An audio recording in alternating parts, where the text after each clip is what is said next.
Now, in Queensland, our old mate Annastacia Palaszczuk, who absolutely the most successful female politician in our history, yes, not a premier she is, but a queen, based off the endless love that Queenslanders have for her and, of course, how she's kept everyone safe from the pandemic.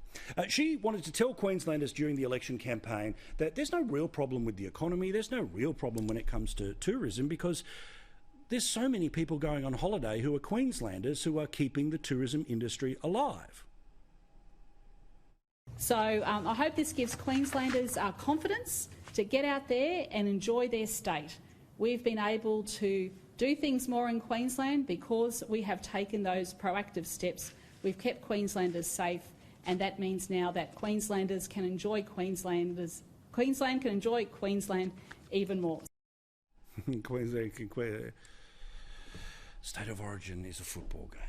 This is madness. But now that the election is behind, now that the political game of the Queensland Labor Party is to make sure that the economic rack and ruin that we told you was going to happen before that election, with a higher unemployment rate than the rest of the country, with more JobKeeper than your average bear, well, that's all, of course, the federal government's fault. So we're into the full scare mode at the moment from the Queensland Premier, particularly trying to scare people in the north of the state, hoping that they'll out their LNP members at the next federal election. The tourism sector, especially in Cairns and those surrounding regions, are really feeling those impacts. So anything we can do to assist, and hopefully the federal government will listen as well. And remember how awesome the tourism sector was apparently doing before the election? Well, now it's hurting, and they are going to hand out $300 vouchers for you to go to Cairns. We're announcing 15,000 vouchers, and they'll be worth up to $200 each for Queenslanders to go and support operators up in the far north.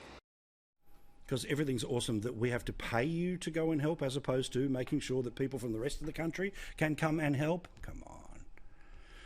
The actual story that no one talked about in Queensland today was the front page of the Courier Mail.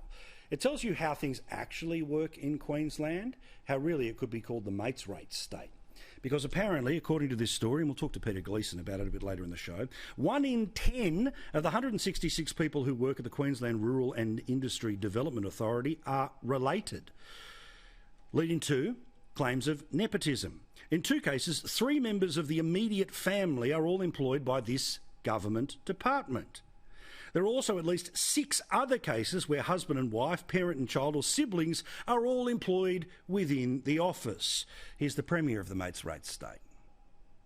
I'm quite sure that the Director General of the Department of Agriculture will be looking into this serious matter. But I will say this as well, QRIDA is an independent statutory body. Nothing to see here. It's just fully funded by the Queensland taxpayer. And how many people are related to each other who work in that particular field?